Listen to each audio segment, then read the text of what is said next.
and z values more than z is greater than minus 1.35, same as z is less than 1.35 is 91.15%.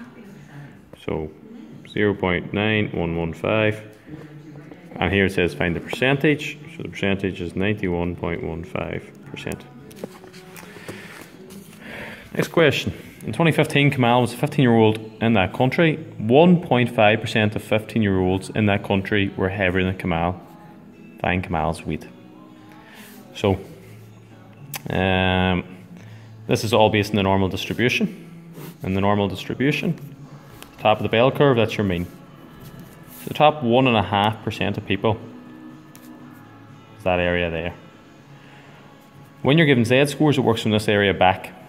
So we need to give the equivalent probability or percentage here in order to work out our z-score, and then you work back and you find x. Your x, you're someone's weight, as we've been seeing from here.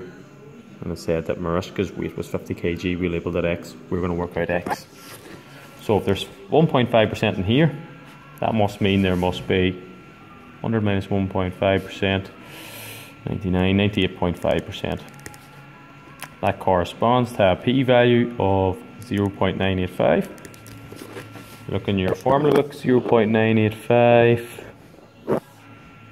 There you go, 2.17. That implies that z is equal to 2.17. And you're working out we're heavier than Kamal, 1.5%, find Kamal's weight. You're going to fill in your 2.17 into your formula, x minus mu, standard deviation. So 2.17 is equal to x minus population. Weight here was 63.5. Over your standard deviation, again, same as the previous part, 10 kgs.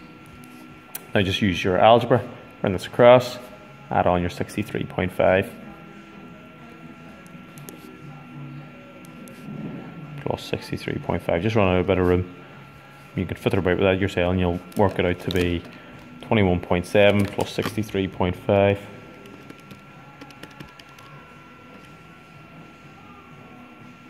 $85.2 kgs. And the last one, 2016, 150. So 150 is your N. 15-year-olds in that country were randomly selected and their weights recorded. It was found that the weights were normally distributed with a mean weight of 62 kgs and standard deviation of 10. Test hypothesis 5% level of significance that the mean weight of 15-year-olds in that country had not changed from 2015 to 2016. So this is our x cap, it's the sample weight of those 150 students, and this mean hasn't changed, so we want to see is it any different to your 63.5. So you use 63.5 kgs. State your null hypothesis, your alternative hypothesis, and give your conclusion. So your null hypothesis is a statement of no change. No change in them 2 years means your mean weight is equal to your 63.5 kgs. Again, you put an English at there. I'm just going to save a wee bit of time. Your alternative hypothesis, your mean is not equal to 63.5 kgs. And then I always state my critical regions, 5% level of significance.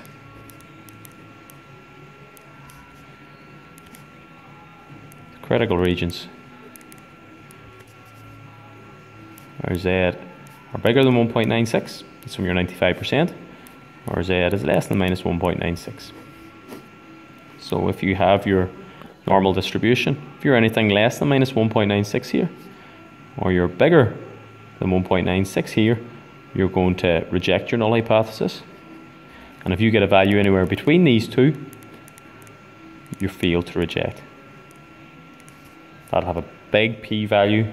You'll see later on, this will have small p-values less than 0.05. Now you lab it in. Since they give you the sample size, we're going to use our z-score formula as x bar minus mu, standard deviation over root n.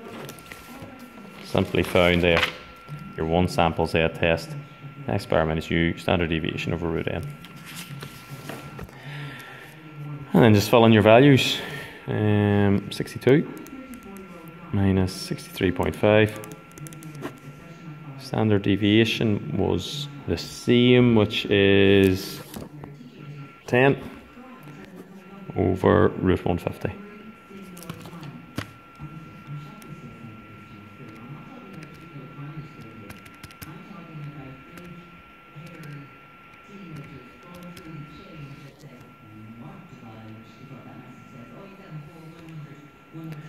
Minus 1.8 in 2 decimal places, 1.84.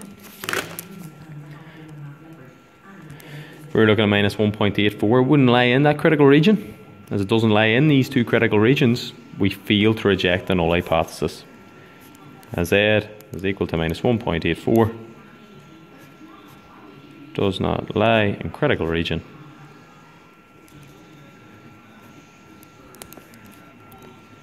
We fail to reject the null hypothesis, or your HO. All that means is the mean hasn't changed. The mean weight of 15-year-olds in the country had not changed.